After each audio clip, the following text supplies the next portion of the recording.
Welcome, folks, to the Andy-Social Podcast. My name is Andy Dowling, and let's mix these intros up a little bit. Let's keep things fresh. So let's flip it all upside down. This week's shout-out, straight off the bat. If you're new to the podcast, each and every week, I thank one of you legends for supporting me, supporting Andy-Social, Self-Starter, Lord, whatever it might be. It doesn't matter, and it can be a range of different ways. It could be leaving reviews anywhere on the internet, Facebook, Apple Podcast, Stitcher, or I don't know, somewhere.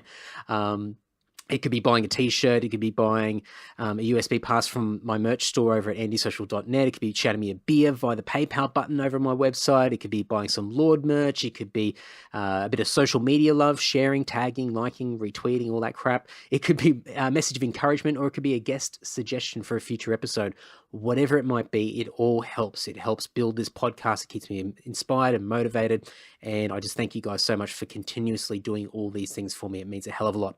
However, there can only be one each week. So this week's shout out is for Michelle Gaffney. Michelle is from Raleigh, North Carolina. I've met Michelle on a couple of occasions when I've gone to Prog Power USA, an absolute legend. And Michelle is religiously sharing all of my content online. And I just thank you so much, Michelle, for the support. To ask people to share things around, it's always a bit of a hard ask because you're always inundated with so much crap coming from different people, me included. And to have people doing this stuff for me is just amazing. So hopefully there's a bunch of people from North Carolina in the States that are listening in right now and listening to me waffle on, and it's thanks to you, Michelle. So thank you very much. When you hear this, please shoot me a message.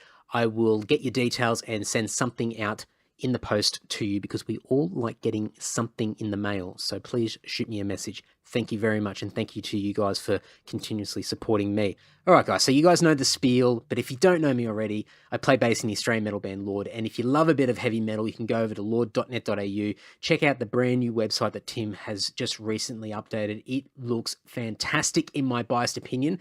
It is actually really good. You should go and check it out, especially if you guys play in bands. If you want to compare, come and check ours out because it's actually really, really good. There's a bunch of integrated Spotify links and playlists. There's video clips on there. There's a heaps of historical content. Our complete back catalogue's on there. A great place, a great portal to discover our band and learn more and listen to our music and get a taste of what we're all about. So go over to lord.net.au. There's a merch store over there. So if you want to support the band any further than that, there's t-shirts and hoodies and CDs and all sorts of stuff over there to go and check out with more merch coming soon. We've got a new album coming soon as well, so stay tuned for that. In addition to playing in a metal band, I also host the Self-Starter podcast, which is all about small business, self-employment, and freelancing.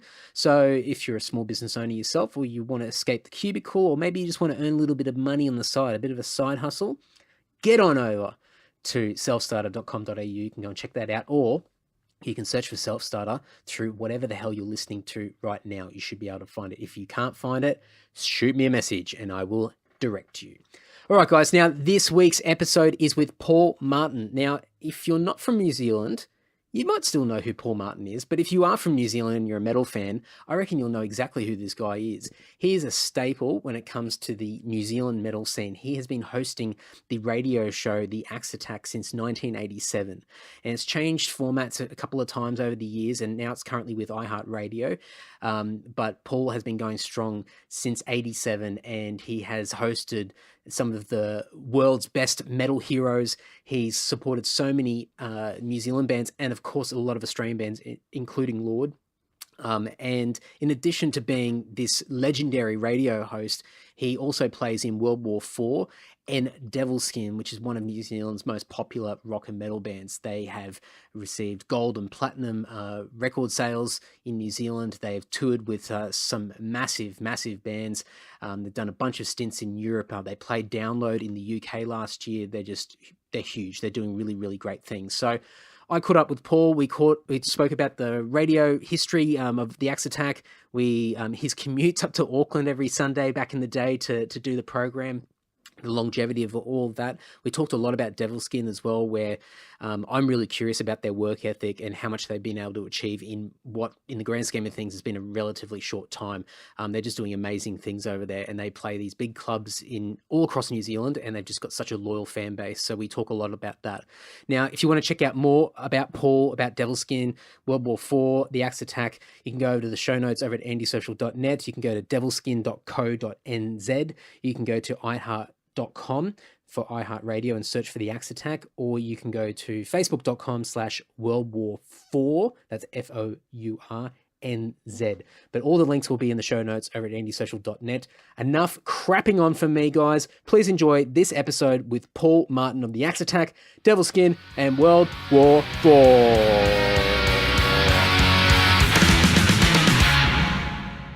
You started The Axe Attack in, what, 87? Yeah. And from what I could see, because I read a couple of the bios online, you came on as a guest or on another radio station, and then you asked to be a co-host? Yeah, that's right. Yeah, it started on a student radio station and had only been going on for like a couple of weeks when I got interviewed as part of a band called Nightshade. And yeah, the DJ and I basically, we had the same record collection. We just got on really well, you know. So he kind of asked me if I'd consider co-hosting the show with him. And I remember my first words, hell no, man, all DJs are dicks.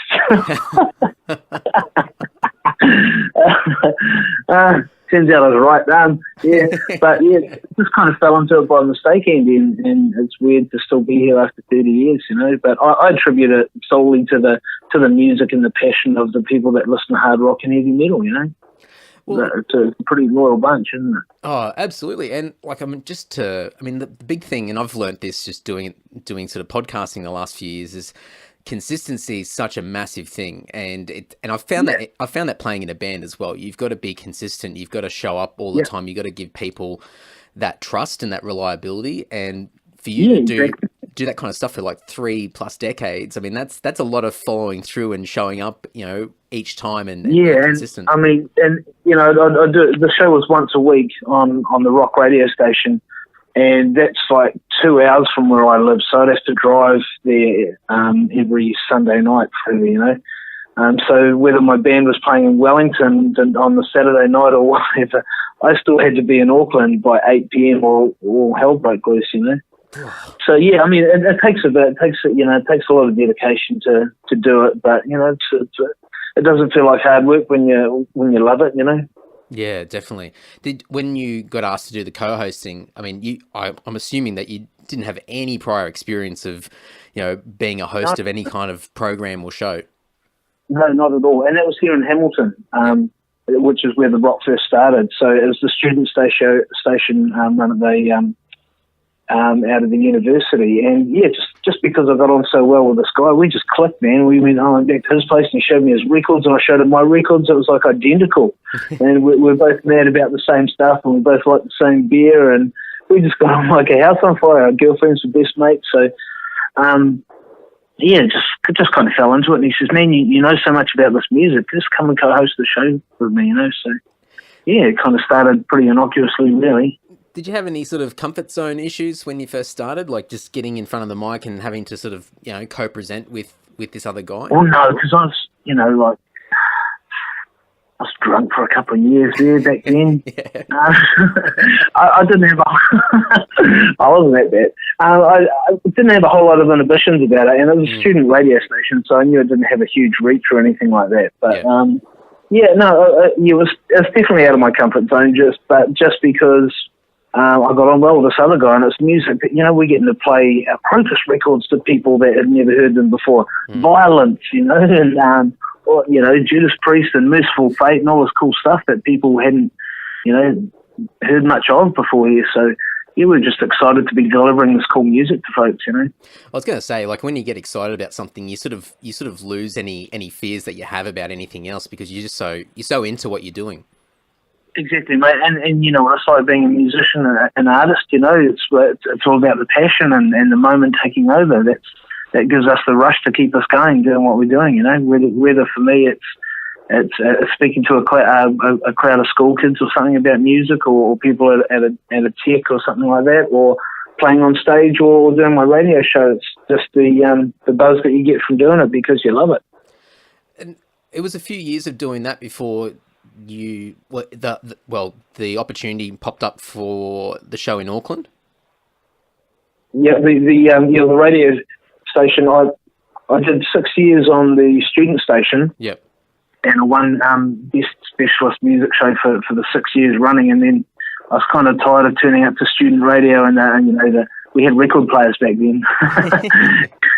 and one had been broken or stuff was missing and the headphones weren't there or something. I was just over student radio.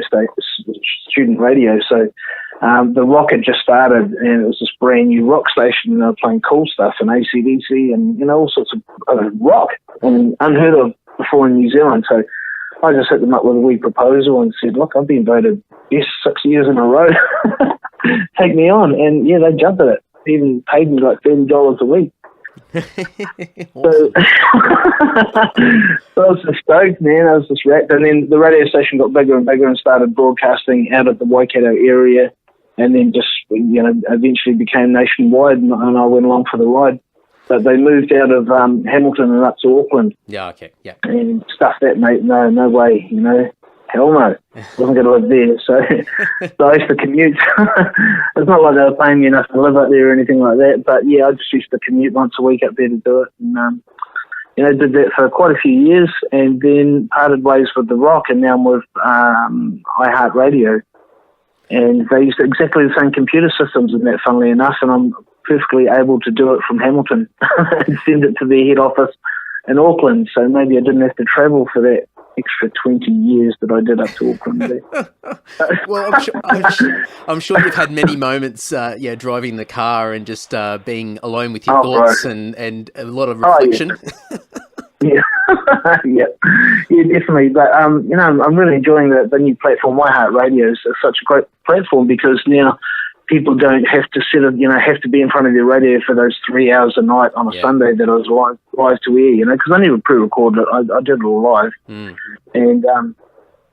if they missed the show, bad luck. But what I've got going now on iHeartRadio, it's a 7-hour show that I produce each week. Yeah. And it's looped for 24 hours for a week. And so I just replace it once a week. So if you tune in at the same time every day, you're going to still hear different music for a couple of hours, you know. That's amazing. And what sort of reach does it get now? I'm getting something like 100,000 listeners a month. Not bad. So yeah, not bad. I'm pretty happy with the way it's going. And like I say, you know, 7 hours, man, that's so much more music. It's a hell of a lot more work for me, obviously, but you know, it makes it that much more exciting to listen to, you know, and I can cover a lot more because I'm still playing 1/3 Kiwi bands, you know. I'm probably doing a pretty high percentage of Aussie bands, to be honest. 12 Foot Ninja haven't been off my playlist for a long time. We're infiltrating your playlist. Sorry? We're infiltrating your playlist. We're taking totally. Up some real estate. It's always been there, Andy. There's been so many important bands that come out of Australia. You know, I played Heaven the other day. Oh, yeah. You know, Angry Anderson. No, Lord. I played Lord quite regularly, you know. There's just so much cool stuff, man. It's hard to ignore. With back in the early 90s when you're doing a lot of the radio, and as you said before, it was a different sort of platform where, you know, if you didn't tune in at the time, then you missed out, and then you just have to wait for the next week, and that's just how it went. But I guess, I sort of wasn't around sort of doing anything sort of entertainment-wise back then, but I'm assuming, and correct me if I'm wrong, but because you didn't have things like the internet and you didn't have a million different things distracting you, the interaction on radio would have been like really, really great. Like as far as people being able to, like, you would have people calling in, and then people be able to identify with you, and you'd have a lot of interaction with people. The phone didn't stop. Yeah, the phone did not stop. You know, the whole time I've been doing that show, the phone never stops. You know, and people just ring up to talk or to say, "Hey man, thanks for playing that song," or "You put me onto this new band, and now I've got a Pantera tattoo." You know, and stuff like this. Yeah, people are just really grateful, and I'm the same. You know, when friends of mine introduce me to a band, I'm like forever grateful, dude. That band changed my world, you know. And you know, when other people, like I say, you know, people that listen to metal and hard rock, they're pretty loyal, man. They're not going to change your stripes overnight and all of a sudden become dance bunnies or like a totally different type of music. You know, we're there for life. People that love Led Zeppelin, Black Sabbath 30 years ago, 40 years ago, still love them, you know. So, you know, it's just it's a really cool thing. It's more of a community than just an audience, you know, way more of a community. Do you get a lot of that still? You know, when you're touring and you're out and about and you get people coming up to you and just, you know, mentioning things about, you know, years gone by of you being on radio and presenting these bands to people and people discovering music through your show? Yeah. I mean, it's really cool because the Devilskin shows, we get a real cross section of ages. It shows it's really cool, and like I'm in the early 50s now, and there's a lot of people my age and older that come up and say, hey man, I've been listening to you for years and years and love what you do, and you put me onto so much good music and stuff like that. And it's a real trip, man. It's the most satisfying part of it all, man. Well, I remember years ago, and Dungeon never got to go to New Zealand, and so when we sort of changed the name to Lord and worked out where we wanted to go, one of the first places that we had to tick off the list was New Zealand. And I remember just trying to understand and sort of network and connect with people and work out who was who, and the name that kept popping up all the time was yourself, and it was like, oh, who's this guy? And it's like, oh, this is this metal kingpin in New Zealand, and you just got to make sure that you're aware of who he is. And I just thought that's really cool to know. And I guess we've got, we had different people over in Australia, Andrew Hogue and a bunch of others, in radio and presenting, a lot of metal and hard rock.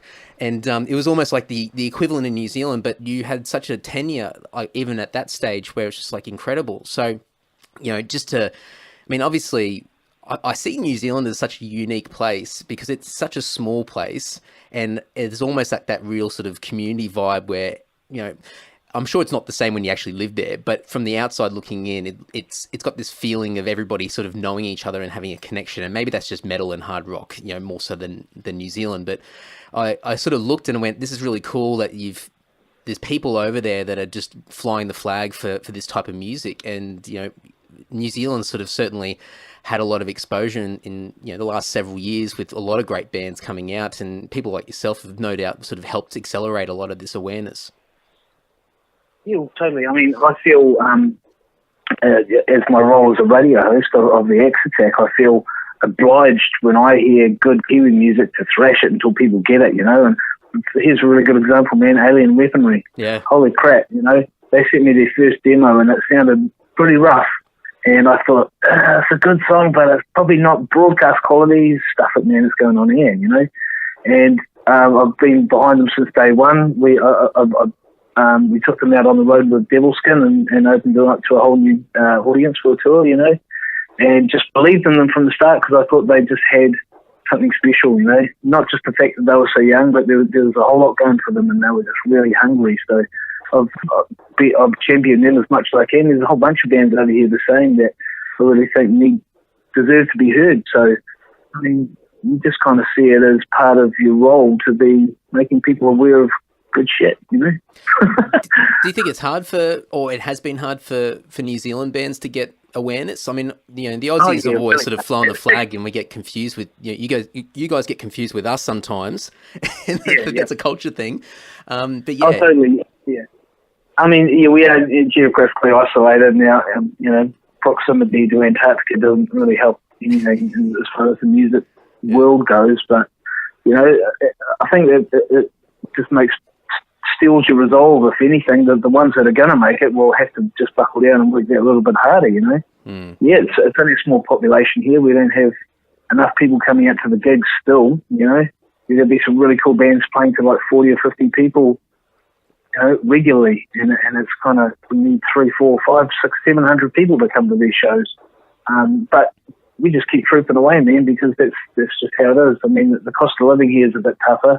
I was just over in your beautiful country last week, man, and just amazed at how cheap petrol was and food and stuff like that. And there's a whole lot of conditions that work against you here when you're, the bottom feeding rock musician. But if you love what you do, you're just going to find a way to make stuff work. Do you think there's something? You've been connected with a lot of this for so many years. Is there things that you can see that bands should be doing and they're not doing? Being so connected with the scene over there. The whole landscape's changed so much, Andy. With the internet and everything like that. I guess it's even the playing field in a lot of respects, but it's also people kind of think that there could be an easy way. There's no shortcuts. You still got to get out and gig your ass off, and you know that. You've got to play the crappy little rooms and through the crappy PAs, and you just got to work your way up. So. Nowadays, I guess it's so much easier because everyone's got a recording studio in their bedroom, Yeah. Back in the day, there's none of that, was there? You had to save all your money and go to somewhere freaking expensive or somewhere really bad. But there's so many more bands doing it all themselves now, producing quality videos and quality audio and stuff just from home and doing it all themselves because the support network, isn't there like they need it. So it kind of works both ways. There's some really cool stuff going on, but there's also the grassroots stuff that you just can't ignore. You still got to get out there and gig hard. It sort of gives you like a false sense of security, doesn't it? Because it's never been easy to connect with people, and then you sort of think, well, everything else must be easy, so let's go at that same pace. Yeah, exactly. And for those who might have a bit of a frail, fragile, over bloated or something ego, then it can make the whole world look terribly unfair. It's like, oh, we've got this cool looking, sounding thing. Why aren't we doing amazing? But, we all know there's way more to it, and the industry's just got tougher with record shop. I don't know what it's like there, but we've got less and less record shops now. Same. Less and less, just the grassroots sort of part of the industry that we're in is kind of dissolving. The little record shops and stalls and things like that, and the little hangouts and small bars. It's pretty tough for them, so... you've got to think a lot smarter, I guess. And it's interesting because when, like, I was just in Japan a few weeks ago, and even over there, my usual sort of haunts of where I go, music shops and whatever, a lot of them are downsizing or getting closed down. And I just think, geez, if Japan's like feeling this, then shit, we're in a lot of trouble, because they've always been the mecca of great music shops and being in. Oh, that's always been the mecca of unreleased bonus tracks and stuff, Yeah, that's it. All the cool stuff, if there was an album that came out, you want the Japanese pressing, right? Yeah, exactly right. Yeah, definitely. And I sort of looked and went, shit, like, if these guys are feeling it, then this is a big change, and it is being felt everywhere. But at the same time, I mean, and I'm sure maybe it's unique with you guys, with Devilskin in particular, but, there's never been more people that have been into music and into, especially hard rock and metal now. There's been such a resurgence in that genre of music, in the last sort of decade or so. And, people are coming out and people are appreciating it. And I guess it's just a case that people are listening and interacting with it differently than what it has been in years gone by. And a lot of people, I guess, just struggle to adapt and to change with what's happening, in the market. Yeah, totally. I think a good example too of the crossover for some hard rock metal stuff into the mainstream. That a really good example. That's probably "Sound of Silence" by Disturbed. Yep. I've got a young guitar student who's been coming for a couple of years now, and he's getting pretty good. His mum comes in and she goes, "Have you heard this band Disturbed?" And I'm going, "Yeah, well, actually, yeah." She's going, "They did this song, The Sound of Silence." And I went, "Well, let me play the song, the Garfunkel one first." And she's going, "No, these guys are just incredible." Anyway, cut a long story short, I sent the kid home with blooming down with a sickness. You know what I mean? It's really cool that there's so many older folks and parents and a huge section that's been opened up to Disturbed through that song. And I guess Five Finger Death Punch are doing the same thing, but it's I don't know. You can see why bands do it. They're just trying to work smarter, and it's really paying off for a few of them. Oh, definitely. I mean, I have almost exactly the same story with that same song. And I was at a family gathering, and I had an indirect relative that I'm just the last person in the world that I would even expect to have any sort of music culture or even just have any interest in music in general. And then he just turned around out of the blue and mentioned, "Have you heard this song?" And I just looked at him and went, "Did you just say Disturbed?" He goes, "Yeah." He goes, "It's a really great song." He goes, "I don't know what the other songs sound like, but I'm really impressed." And I just thought, wow, that's incredible to get that level of penetration into the general public is just incredible. Because it was like my student's mum, she was so into it. "This band is so amazing." I went, "Yeah, well, yeah." You might want to hear the song Down with the Sickness. That's right. Yeah, you see if you're still on board after that. But I think it's great. It's a great way to introduce people, and we've done that. I mean, we've certainly taken it to the extreme with covers and trying to get people to warm to us as a band, and even just to the genre of hard rock and heavy metal, and it's certainly worked. We've had a lot of people that have discovered us. It's fun too, Yeah, it's fun too when you pick a song, and as a radio guy, I'll get sent so much music. Quite often first thing I do when I get a CD is have a quick scan through the songs to see if there's any covers on there. I think, oh, okay, they're doing a cover of this song. And it gives you a good idea of where the band's coming from, what sort of vibe they got. So, absolutely, you can identify with it because you know the original song, so you got a starting point, and then you can sort of listen and learn the band. I have to be honest, I didn't like the sound of Silence at all. I didn't like Disturbed's version because I just love the original so much. Yeah. But I like Disturbed. That didn't do it for me, and it's kind of the same with Bad Company by Thing of Death Punch. Such a good song. I just don't want to hear that version of it. Yeah, that's it. Well, I like Nevermore's version of Sound of Silence, and so but the same right. but the same thing. Like sometimes the originals they have such a footprint or a fingerprint in your life as far as when you heard it and sort of a place in time. So it's really hard to sort of override that with anything else. So, but it comes down to time and place. And music's totally subjective too. So yeah, it's just how you feel on the day, really, isn't it? Oh, absolutely, definitely.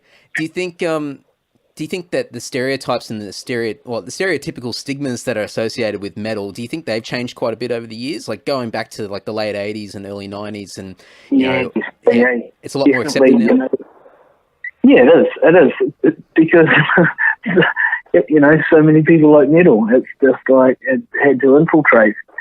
Things like, like for years and years and years, when we had the big festival here, the headliner would always be a big metal band. Yeah. For example, Metallica or Tool or something like that, And that was the little Slipknot, and that was the ones that people were going there to see. And so these people would come out, and it's always been there. It's not always been visible, but there's a lot of people that have just adored the music for so long, and I guess now they're the mums and dads taking their kids to school and high school and all the rest of it. So, it's just evolved with another generation and kind of spread to their kids too.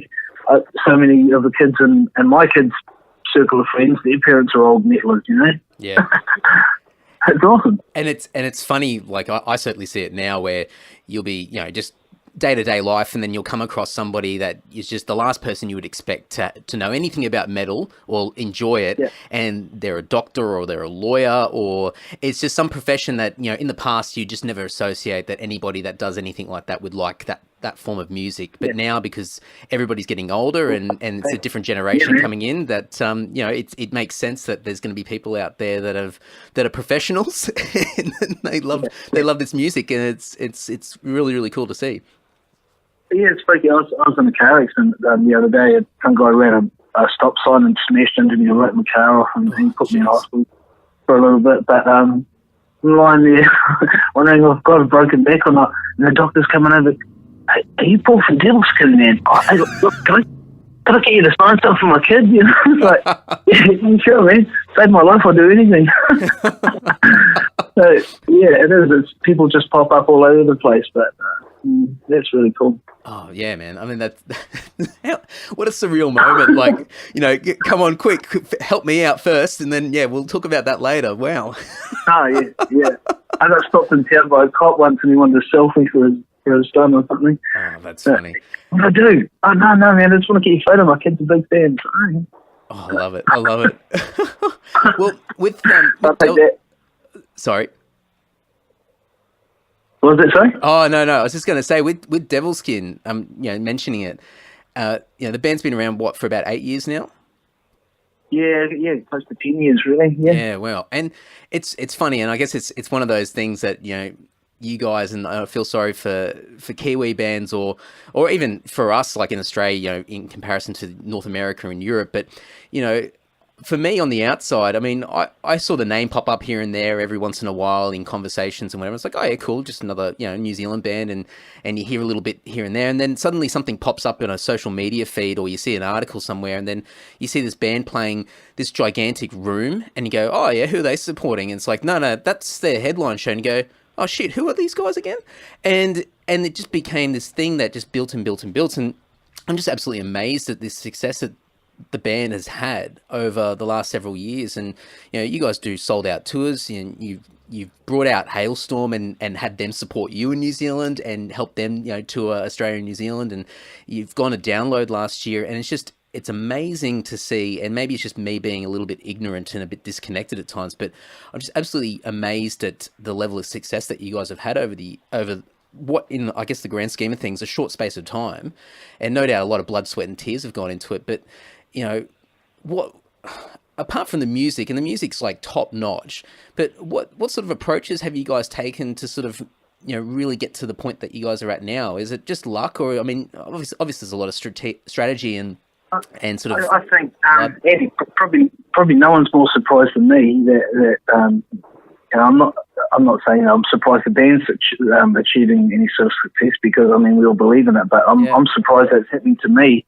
at this time of my life.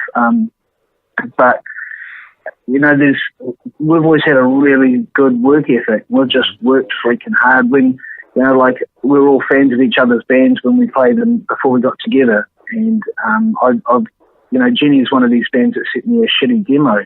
Their first demo with their band Slipping Tongue. It was pretty badly recorded. And again, I stuck it on there. I just went, man, I got goosebumps when I heard her voice for the first time. And never ever dreamed I'd get to play in a band with her. But it's a beautiful collision of timing and good fortune and luck, if you want to call it luck, and a hell of a lot of hard work. And we've definitely had a lot of support from our families and a lot of good people around us. So all these things have helped us continue. But basically, the band's work ethic was always gig, keep freaking gigging. Okay, we get more people along. Let's make the stage. We'd always dress up the stage right from day one. We'd hang all these red curtains so when you're in the crowd, look on stage, they were in uterus or something. It was just we'd just make it look special. And then the next time we back that venue, we'd have that, but we'd have a few more people coming, so we'd invest more in the lights and invest more in the PA, and so everything just sort of built pretty organically for us. And we stuck out our album. We went on I think it was a 24-date tour, which is pretty comprehensive in New Zealand. It means you're playing some tiny little wee towns, Yeah. And we were the first week into it, and we found out that the album had gone gold on its debut and gone in number one. So we were all so surprised. It was just wow, bizarre. Yeah. And we were at the business end of this tour at the time, so it was like 9 dates in a row. We didn't really have time to sit back and think, oh man, we're so cool, we've done this. But we just kept going, and we finished the show and went, shit, that's right, our album's number one. Holy crap, gold. So it all really snowballed, but I think it comes down to just, the bare basics, of putting on a good show, putting something into it, and giving the people that come see a really good time. And they talk. And with social media, if someone's gone to a good gig, they're going to tell 5,000 people about it in no time. Well, I certainly get a feeling, or when I've sort of looked at a lot of the stuff online and music and the videos and everything, that there seems to be, you guys are pretty, I guess I'm trying to think of the best word to say, but you're down to earth in the sense that you've got a real connection with the audience.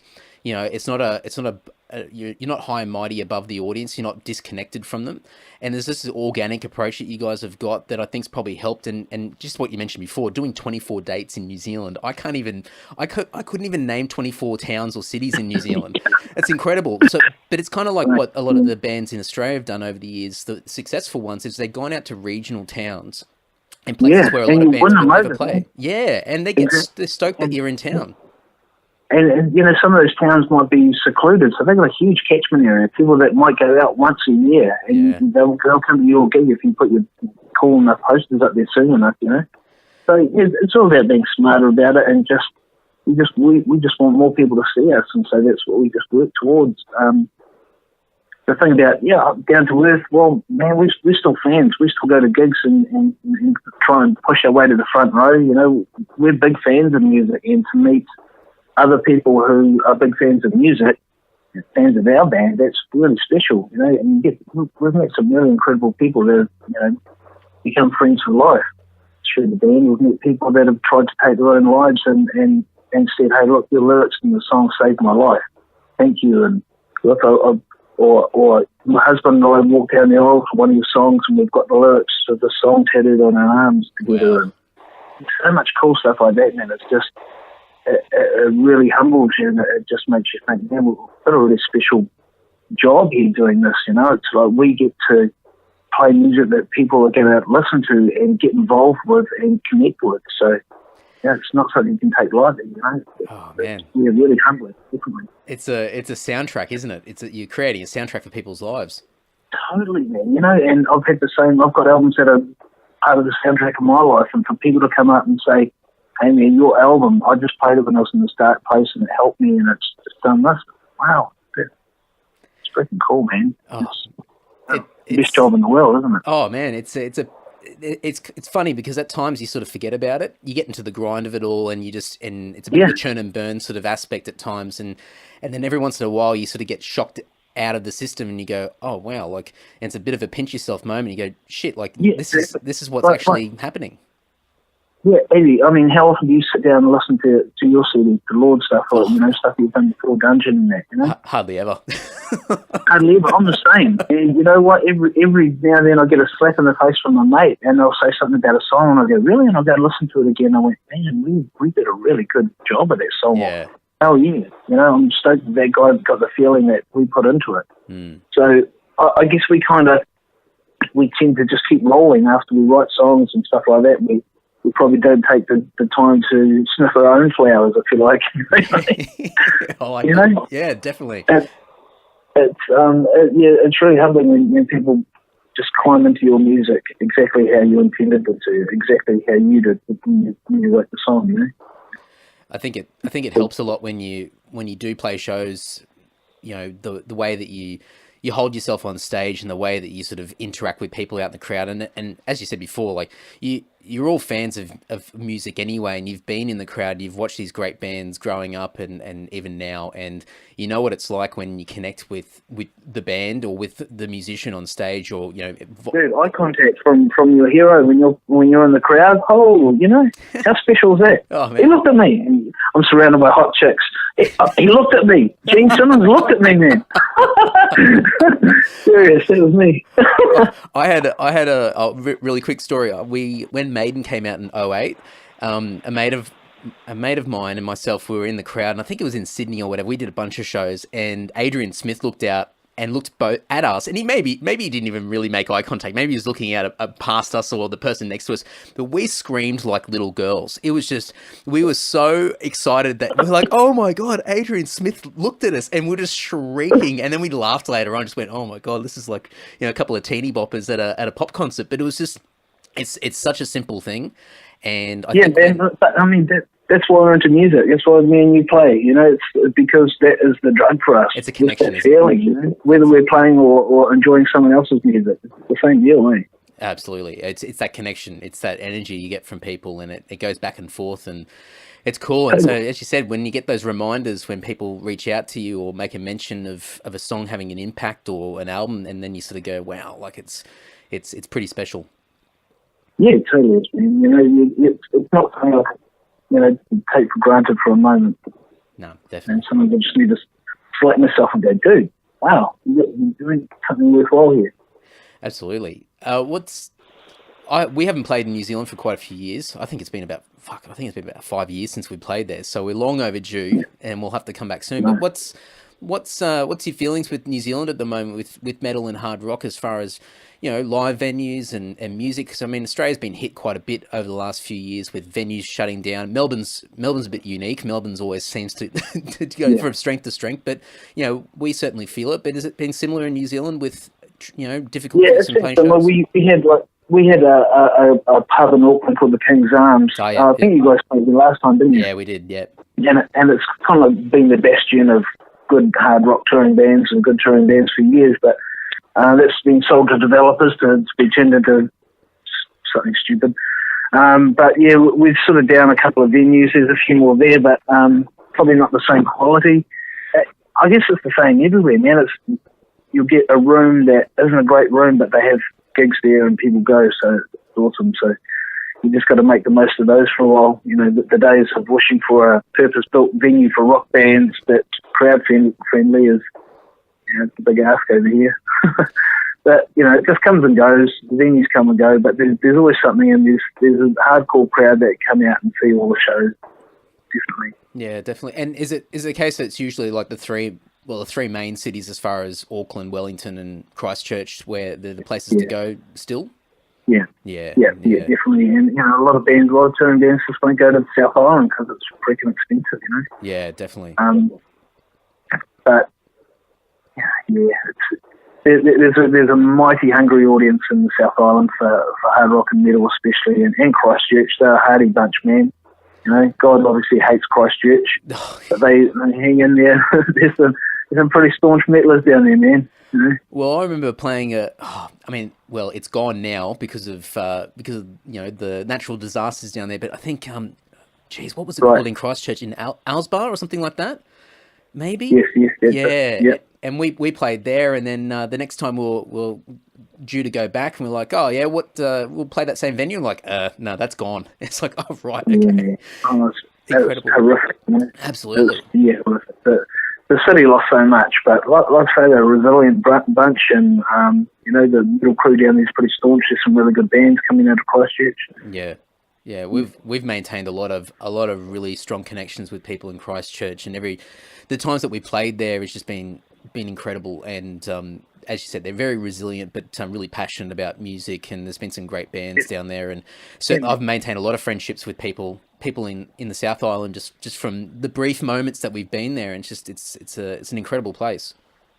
Yeah, sure. Yeah, well, I think I'm more I'm more motivated than ever to start planning a New Zealand tour, because man, it's definitely we've been thinking about it for so long, and I guess it's been, well, actually, the last time we were there was the last time we released a full-length album. So it's been 5 years between albums, but we've had a million different releases in between, EPs and box sets and re-recordings and all sorts of shit. But now the new album's going to come out later in the year. We've been thinking about, okay, where do we need to return? And New Zealand's been one of those places that's just been, I think it's been sort of poking at me for a while, where it's sort of, it gets more and more irritating, the fact that I'm sort of neglecting it. And I think, oh geez, I've got to work out a way to get back there. So it's good to connect and get a bit of inspiration to get back over there. Yeah, for sure. Well, anything I can do to help, just consider it done there. Yeah, I'm sure there's an audience over here that's hungry as to see you guys. It's been here far too long, but it's so cool watching like your work ethic. Like the amount of output that Lord has had. Yeah, it's pretty cool, man. You've hung in there for a long freaking time. Where, like you're saying, with the Exotex tenure, we know that it takes commitment to keep anything rolling for that long. So it's pretty special. Yeah, it's that consistency. And even, there's been so many times where, you sort of look and go, shit, are we doing the right thing here? Like, do we need to pivot? Do we need to just sort of stop what we're doing and just do something different and move on? And then you just think, nah, like you're so into it, you're so passionate about that it doesn't matter whether, at times people aren't paying attention or it appears that people don't care. You just keep doing it, and then if people love it, then that's great, and then you get rewarded along the way with little bits of success. But you do it because you love it, and that's what you said earlier as well. You got the passion there, so you just keep going. Yeah, man. It's like the old bumper sticker that says I can't remember, but it kind of says the worst day fishing is better than the best day at work, or something like that. Along the lines of, if you enjoy your job, it's not work. Yeah, absolutely.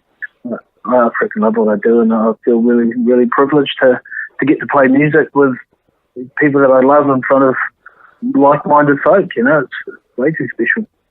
Yeah, no, that's it's something that I've certainly had a lot more clarity in the last few years about, understanding the enjoyment of work, and then realizing that the stigma around the word work isn't really there. It's you've got to find that passion, and once you do, then it doesn't matter how hard you work, because you just love it.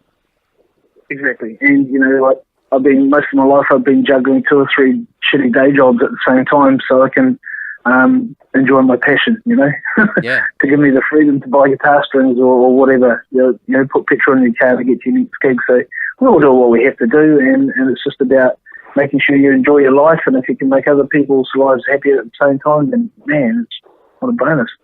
Absolutely. So what's the next plans for Devilskin in World War IV? What's the rest of the year look like? Are you guys have you got big plans, or is it sort of just...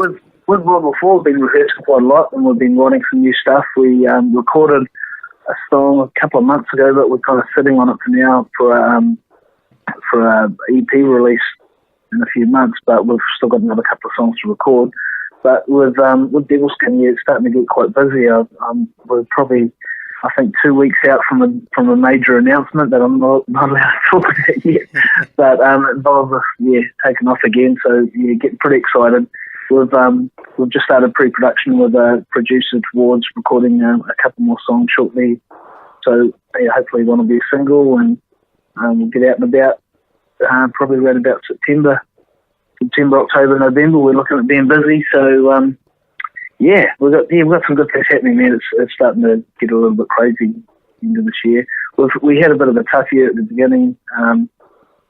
Well, not so much tough, but Jenny got married, so needed a bit of time out. Male had a baby, so needed a little bit of time out. Then Jenny got quite ill with endometriosis for a little while, and that sort of knocked us back too. So we've spent a lot of time working on new music and writing stuff and honing our craft. And we're pretty much ready now to get out and do some gigs. And we've got probably about 32 songs demoed for the next album. Whew. So it means a lot of spacing between everyone's personal favourites to whittle it down to about 14 or something. Well, you know how it is, man. Oh man, well, it's good to have more than enough than not enough. Yeah, it's a really cool position to be in. But oh, good you just want to record them all and put out a triple album, ideally. Well, I mean, the good thing is you can always drip feed that stuff. So you pick the top ones, and then you can come back to the rest and refine them and improve them, or exactly. Yeah. We've still got leftovers from the first album. And, wow. And it's funny because the first album, the song We Rise, never made it on the album. Yeah. But it made it on the second album, Be Like the River. But the song Be Like the River didn't make it on the Be Like the River album, so that's going to have to be on the next one. It's a good problem. It's a good problem to have. Yeah, exactly. Good stuff. Well, mate, I'm going to let you go and get on with your day. But I really appreciate you giving me some time to have a chat, and it's good to connect again. And really is, man. Yeah, and I'm looking forward to seeing what's going on in the future for you guys as well. Yeah, man. Well, yeah, I can't say too much right now, but it's an American band that we've got some dates in the UK and Europe, or in Europe. So we've been told to keep it still until they release it. Good stuff. Well, I think by the time this comes out, no doubt you guys would have announced it. So I'll put a bunch of links to the announcement, sure, all those dates and everything in the show notes for the podcast episode, so people can go and check all that out if they're listening from those parts of the world. So it's pretty cool, man. I mean, geez, yeah, there's a lot to look forward to. Yes, we're stoked. We've been to Europe 4 times, but you got to keep. You got to keep visible. You can't disappear for a year. You've got to keep being seen doing gigs. So, we're overdue to get back there. So, like I say, we ideally want to be back there in like March or something, but the year just didn't start off the way we planned. So, we'll be doing something like, I think it's 23 dates and 30 days through 11 countries in October. Not bad. and then UK in November.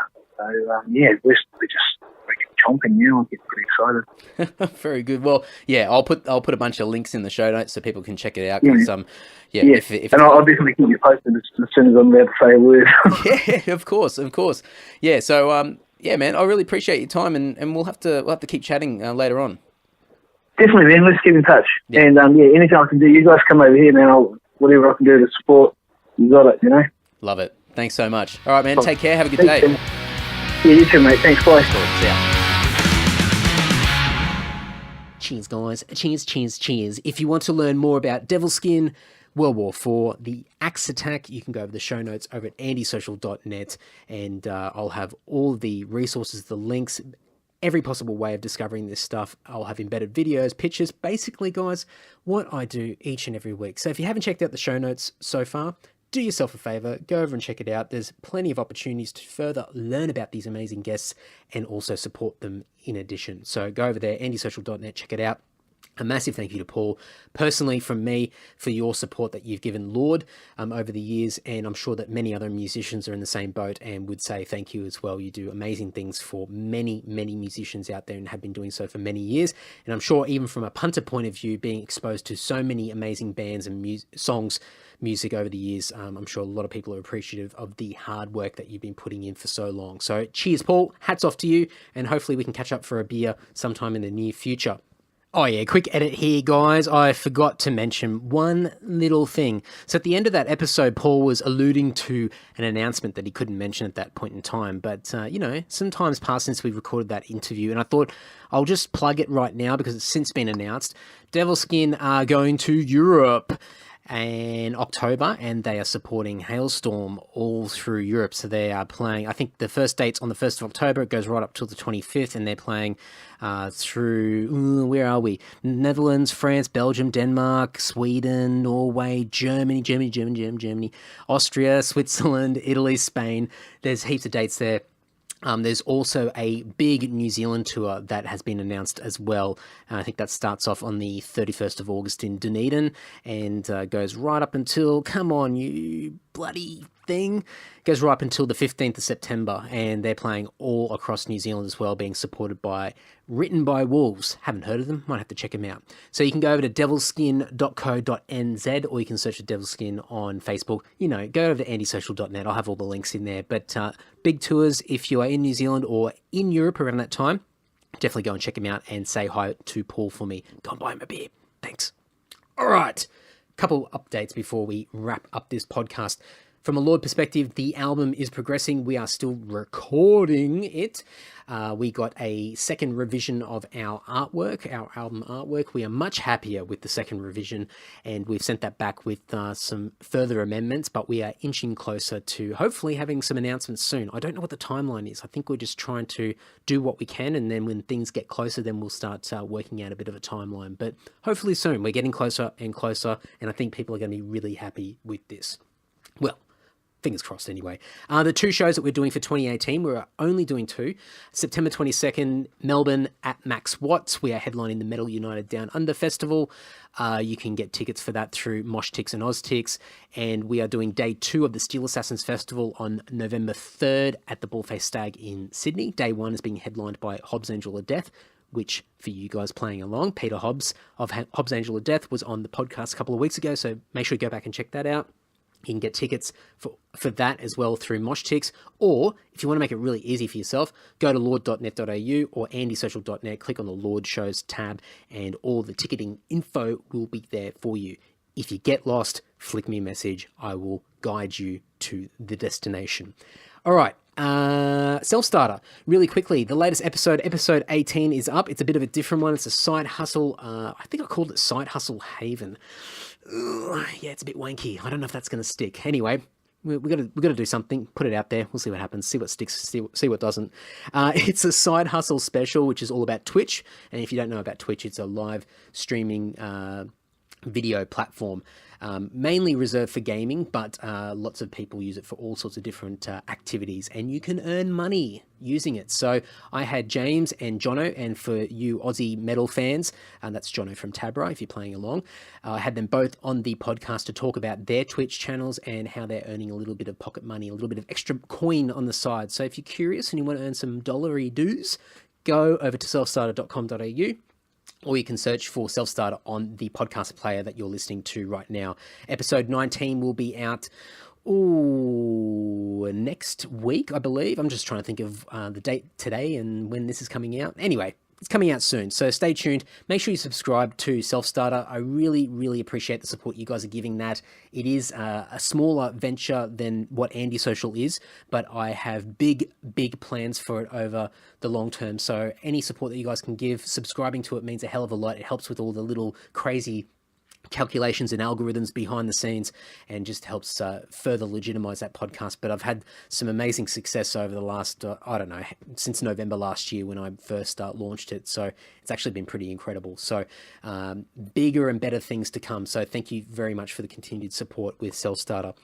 I think that's about it, guys. I'm just trying to think if there's anything else. Actually, before I wrap it up, I have patches that are incoming. They're in transit at the moment. I got a proof of it the other day and they look really, really good. So hopefully the physical thing in my hand will look amazing. If you own a battle jacket, if you own something that you sew patches to, shoot me a message if you're keen on getting a patch. I will hook you guys up. Otherwise, they will be available via the Bandcamp online store, and you can find that by just going to andysocial.net, or if you want to type out the whole URL, it's theandysocialpodcast.bandcamp.com. So up to you what you guys want to do. And that will be up there soon. I am getting some more merchandise in the coming months. It's just a big money game.